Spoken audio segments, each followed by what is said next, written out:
কিন্তু মৃত্যুর নাটক আমার সমাজে কখনো শোভনীয় নয়। একটা অন্ধকার প্রথা সে সময়কাল থেকে আজও পর্যন্ত চলে আসছে আমার সমাজে। সেটা কি? সেটা হচ্ছে দশবিধি কর্ম, মৃত্যুর অন্তিম কর্ম, যার নাম শ্রাদ্ধ।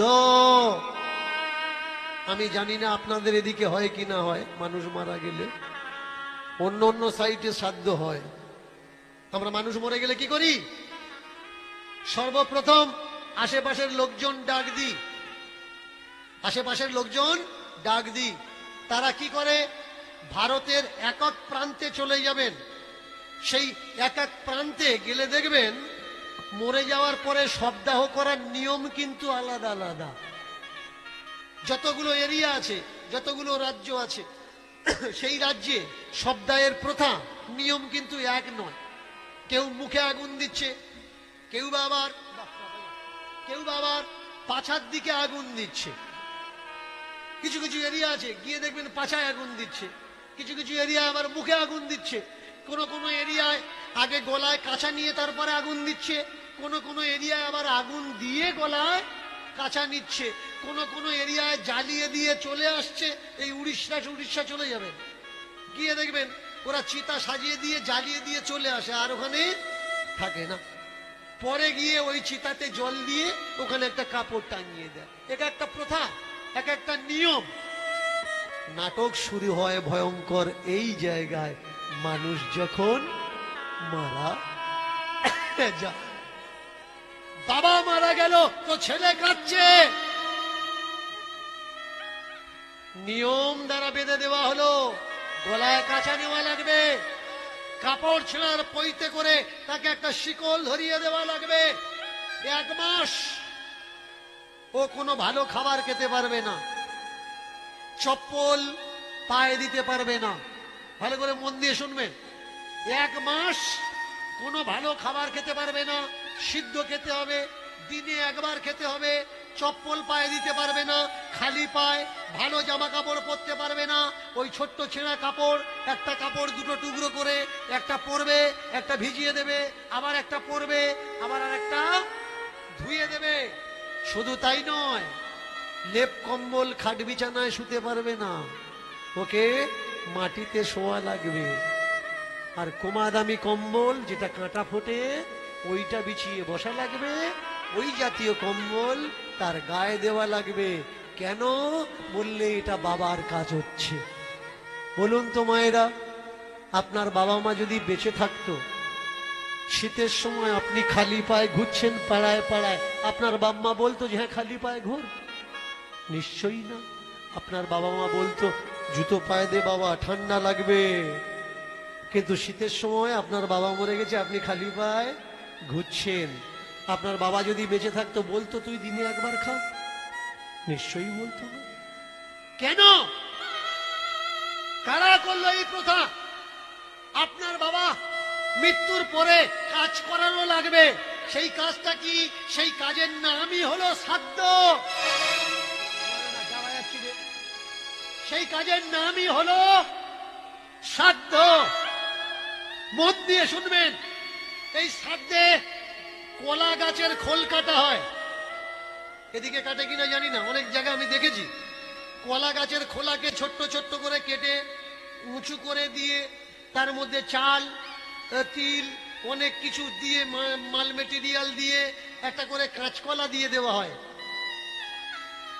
আচ্ছা, আপনার বাবা মরে গেছে, কলা কি হবে ওর উপর দেওয়া হয়েছে? কাঁচকলা, একটা কলা না। এবার শুধু তাই নয়, দেওয়া হচ্ছে কি? স্বর্ণ, দেওয়া হচ্ছে রৌপ্য, দেওয়া হচ্ছে তামা, পিতল, কাঁসার দান সাজ। কি দেওয়া হচ্ছে?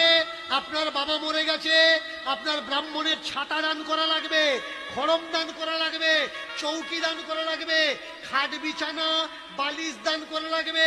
কেন করবেন? কারণ মরার পরে আপনার বাবা যখন নরকে যাবে, বৈতরণী নদী আছে, ভালো করে শুনবেন, এই বৈতরণী নদী পার হতে গেলে এমনিতে পেরোতে পারবেন না, গরু দান করতে হবে। গরুর ল্যাজ ধরে আপনার বাবা পেরিয়ে যাবে। আর এই রাস্তা প্রচন্ড আগুন বর্ষা হয়, ব্রাহ্মণকে ছাতা দিলে ওই ছাতা আপনার বাবা মা পাবে, আর ছাতা যখন খাটিয়ে ধরবে উপর থেকে যে অগ্নি বর্ষা হচ্ছে আপনার বাবার গায়ে পড়বে না। ব্রাহ্মণকে জুতো দান করলে আপনার বাবা জুতো পায়ে পরে ওই রাস্তা দিয়ে যাবে, তাহলে নিচে থেকে যে আগুনগুলো আছে আপনার বাবার কোনো ক্ষতি হবে না। পৃথিবীতে এরকম কোনো ছাতা দেখেছেন আগুনের বৃষ্টি হবে আর ছাতায় আটকাবে? আপনি ব্রাহ্মণকে দিচ্ছেন টেপা ছাতা, হোল্ডিং ছাতা, আগুনের ঢিল থাকবে তো? খড়ম কিনে দিলেন আপনার বাবা যাতে আগুনের ওপর থেকে যেতে পারে। ইট ভাট্টি যদি থাকে কখনো খড়ম পায়ে দিয়ে আগুনের ওপরে উঠবেন, উঠে দেখবেন পা পড়ে কি গা পড়ে। তাহলে এ তো শুধুমাত্র নেয়ার বাহানা। আপনার বাবার নাম করে, শুধু তাই না, সকাল থেকে সন্ধ্যা পর্যন্ত মন্ত্র বলে আপনার বাবাকে স্বর্গে পাঠিয়ে দেবে। স্বর্গে গেল কি না গেল আপনি দেখতে পাবেন না। স্বর্গে আপনার বাবা গেল কি না গেল আপনি দেখতে পাবেন না। কোথায় গেছে আপনার বাবা? মন্ত্র শেষ, আপনার বাবা স্বর্গে গেছে। আচ্ছা, থালা নিলে, কাঁসা নিলে, চাল নিলে, ডাল নিলে, জামা কাপড় নিলে, সোনা দানা নিলে, কেন? তোমার দেওয়া হয়েছে, আমার বাবা পেয়ে গেছে। আমি একজনকে বলেছিলাম, পণ্ডিতজিকে, পণ্ডিতজি আমার বাবা যে সময় মারা গেছে হসপিটালে ভর্তি ছিল, 1 মাসের ওষুধ ছিল, এই 1 মাসের ওষুধ বাবার খাওয়ানো হয়নি, তাহলে ব্রাহ্মণের খাওয়ালে যদি আমার বাবা খেয়ে যায়, 1 মাসের ওষুধগুলো বলুন না কাকে খাওয়াই? উপরে গিয়ে আমার বাবা সুস্থ আছে কি অসুস্থ আছে টাইমলি কোনো ব্রাহ্মণকে খাওয়ালে তাহলে আমার বাবাও খেয়ে যাবে। বলে কেন ব্রাহ্মণে ওষুধ খাবে কেন? তাহলে তোমার খাবার তুমি ব্রাহ্মণকে খাওয়াচ্ছ, তোমার বাবা খেয়ে যাচ্ছে, ওষুধের বেলা ব্রাহ্মণ খাবে না কেন? মেনে চলুন, যার সুগারের রোগ ছিল, সুগারের রোগ ছিল, মারা গেছে, বাকি সুগারের ওষুধগুলো কে খাবে? স্বর্গে গিয়ে যদি তোমার বাবা সুগার আপ ডাউন হয়, মেনে চলো কোনো মানুষের ব্লাড দিতে দিতে অল্প গেছে আর বাকিটা থেকে গেছে, তাহলে ওই ব্লাডটা কে নেবে? বামনের তো নেওয়ার দরকার। কি হিসাব কি বলে? আমাকে অনেকে বলে আমি নাকি ব্রাহ্মণদের সহ্য করতে পারি না। না ভাই, হিসাব কিতাবে বনাতে পারি না। আমি শুধু কাঠের খড়ম কেন, আমি বলেছিলাম আমি সোনার জুতো করে দেবো। আমার বাবাকে ডাকো, আমার সামনে আমার বাবা শুধু একবার পরবে, বাকিটা আর পরতে হবে না, সোনার জুতো তুমি নিয়ে চলে যেও। কেউ বলেনি হ্যাঁ তোর বাবা এসে পরবে। আপনার বাবা মারা গেছে, কেউ গিয়ে রাস্তার ধারে খেতে দেয়, কেউ গিয়ে পুকুর পাড়ে খেতে দেয়, কেউ আবার শ্মশানে গিয়ে খেতে দিয়ে আসে। বলুন তো, যখন বেঁচে ছিল আপনার বাবা পুকুর পাড়ে বসে খেত, শ্মশানে বসে খেত, বাইরে খেত, তাহলে আপনার বাবার খাবারটা কি দেওয়া হচ্ছে? কলা দেওয়া হচ্ছে, চাল দেওয়া হচ্ছে, ঘি দেওয়া হচ্ছে, তিল দেওয়া হচ্ছে, মধু দেওয়া হচ্ছে, চটকে দেওয়া হচ্ছে, মুঠো মেরে এইভাবে। বলুন তো, আপনার বাবা যতদিন বেঁচে ছিল কলা, চাল, মধু, চটকে কখনো খেতে দিয়েছে? তাও মাটির পরে। তাহলে বাবা মাকে এইভাবে অপমান কেন করছেন ভাই? কেন অপমান করছেন মরা বাবা মাকে? গত পরশুদিন গয়া থেকে এক ভক্ত আমাকে কল করেছে যে বাবা আমি এসছি পিণ্ড দিতে, তা ন্যাড়া হব কি হব না? ভালো করে মন দিয়ে শুনবেন। আমি ওকে বললাম তুই গয়ায় চলে গিয়ে কল করছিস, যাওয়ার আগে কল করতিস, তাহলে তো সবকিছু আটকে দিতাম। বলে বাবা আমার এক পণ্ডিতজির সঙ্গে কথা কাটাকাটি হচ্ছে, তর্ক হচ্ছে, আমি ন্যাড়া হব কি হব না? আমি বললাম শোন, এই কদিন আগে মোদির মা মারা গেছে, মোদি ন্যাড়া হয়েছে, তাহলে তুই ন্যাড়া হবি কেন?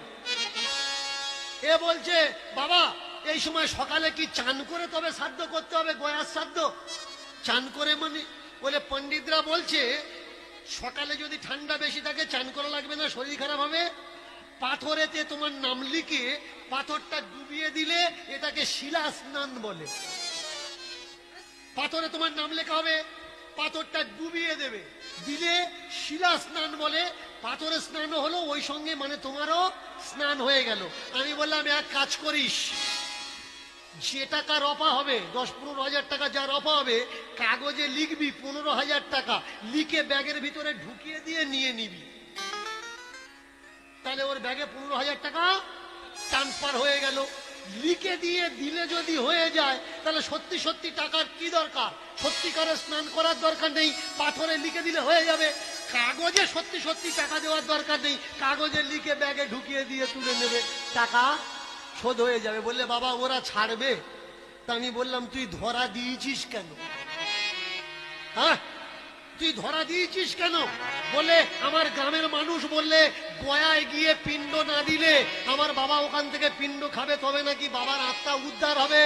আমি বললাম তুই বল গয়াতে কি করে গেছিস? বললে বাবা ট্রেনে উঠে গেছি। আর তোর বাবা কি করে গেছে?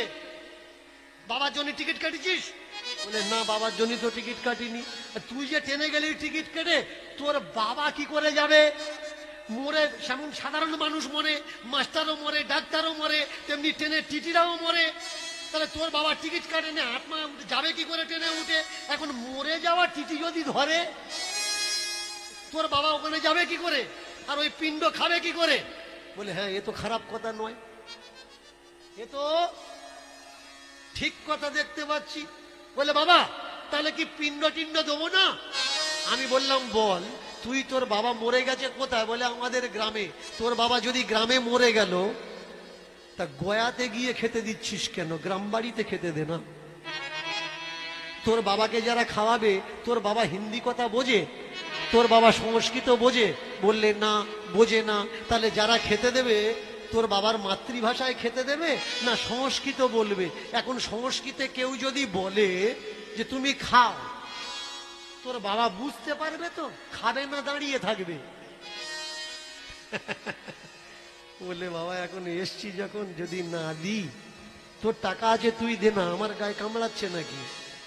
যারা সাধ্য করার ইচ্ছা তারা করুন, তাদের দিয়ে আমার কোনো মতলব নেই। কিন্তু যারা মনে করছেন একটা চিন্তা দুবিধার মাঝখানে ফেসে আছেন, কি সাধ্য করা উচিত কি উচিত নয়, কথাগুলো আমি শুধুমাত্র তাদেরকে বলছি। আমাদের সন্তোষ মাহাতো দা দুর্গাপূজার আগে একটা কোয়েশ্চেন করেছিল যে মা দুর্গার ব্লাউজ কে তৈরি করে। তাতে কিছু মানুষের ভাবাবেগে আঘাত হয়েছিল, তারা FIR করে দিয়েছিল। তাহলে সেখান থেকে আমি আমার আত্মীয় বন্ধু বান্ধবদের যখন সচেতন করলাম, তারা সন্তোষদার পাশে এসে দাঁড়িয়েছে, অজিতদার পাশে এসে দাঁড়িয়েছিল, সন্তোষদার পাশে এসে দাঁড়িয়েছিল, তাকে এই জায়গা থেকে বের করেছিল। তো যাই হোক, ও প্রশ্ন করেছে 10টা হাত আর ওই হাতের ব্লাউজটা কে তৈরি করে? ঠিক, ওকে তো এক কথায় বলে দিলে হয়ে যেত। মা দুর্গা যখন ছিল তখন ব্লাউজ ছিল না। ব্লাউজ কতদিন এসছে? বেশি দিন আসেনি আমাদের দেশে। একটা সময় ছিল মেয়েরা বুকের ওপরে কাপড় চাপা দিলে কর দেওয়া লাগতো, ট্যাক্স দেওয়া লাগতো। আর ওই ট্যাক্সটা যেত কোথায়? তিরুপতি বালাজি মন্দিরে। তাহলে যে দেশে ব্লাউজই ছিল না সে দেশের দেবদেবীরা কি করতো? ব্লাউজ পরতো না। এক কথা বলে দিলে হয়ে যেত। কিন্তু কিছু মানুষের ভাবাবেগে আঘাত হয়েছে, এরা জানে না ভাবাবেগের আঘাত নিয়ে কোর্টে গেলে আরো বড় আঘাত পেয়ে চলে আসা লাগবে। কোর্টে ভাবাবেগ চলে না, কোর্টে প্রুফ চলে, প্রমাণ চলে, এভিডেন্স চলে। আর যে একবার ভাবাবেগে আঘাত করে ওই জায়গায় ছুটেছে, জীবনে সে আর ভাবাবেগের আঘাত নিয়ে কেস করবে না। আগে জানতে হবে ভাই, আমি কারোর বাড়িতে গিয়ে কাউকে বলছি না, কারোর ধর্মকে ছোট করছি না, আমি আমার ধর্মের মানুষের সচেতন করছি মাত্র, যে কোনটা করা উচিত কোনটা করা উচিত নয়। হাতে পেন ধরো, খাতা ধরো, কলম ধরো। আমি বলছি না মন্দিরে যাবে না।